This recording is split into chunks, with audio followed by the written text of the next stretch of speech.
Kalau kita perasan dekat pasar raya, sebulan sebelum Chinese New Year mesti dah bersepah pasar raya menjual limau mandarin kan. And then korang perasan tak, limau mandarin ni kalau kita makan kadang-kadang boleh buat batuk. Actually bukan limau mandarin je, macam buah rambutan dan sebagainya. Ada certain buah kan macam kalau kita makan banyak overdose kan kita boleh rasa macam sakit tekak, batuk. So korang tahu tak yang dalam buah-buahan ni sebenarnya ada mengandungi sulfur dioksida sikit. And then sebenarnya sulfur dioksida ni sebenarnya berfungsi untuk mengekalkan kesegaran dia, and then dia mengelakkan kulat tumbuh dengan lebih cepat dekat buah-buahan ni. Dan sulfur dioksida ni sebenarnya tidak boleh lebih daripada 30 mg untuk setiap 1 kg buah-buahan. Sulfur dioksida ni sebenarnya bahaya tak?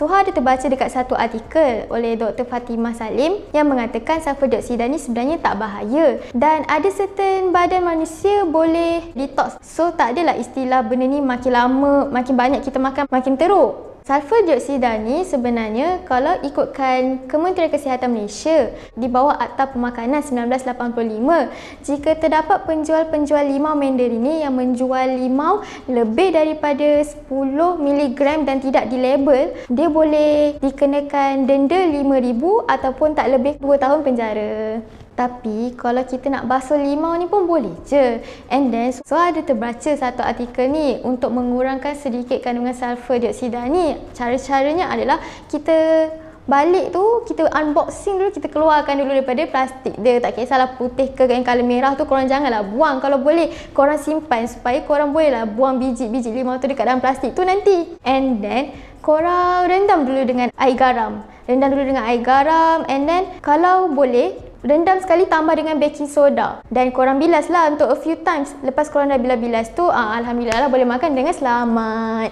So sebenarnya semua orang terkesan ke kalau makan limau tanpa basuh ni? Sebenarnya tak terkesan pun, sebabnya imunisasi badan manusia setiap orang lain-lain. Ada orang makan limau macam sakit tekak, ada orang makan sihat je. Tapi kalau kita rasa kita dah makan tu berlebihan, dah rasa macam kita sakit tekak, batuk, eloklah kita berhenti supaya dia tak menjadi lebih kronik. Sebab bila kita makan berlebihan, lagi-lagi kalau kita mengalami asma, benda tu akan mengganggu sistem pernafasan kita, keradangan tekak, batuk yang teruk. Pada masa yang sama, tak salah juga kalau nak jaga hygiene. Tak salah pun kalau kita nak basuh. Tapi kalau korang yang jaga hygiene tu, kalau nak cuci buah limau tu dengan sabun pencuci pun boleh juga. Sebab zaman sekarang ada je sabun pencuci yang khas untuk buah-buahan.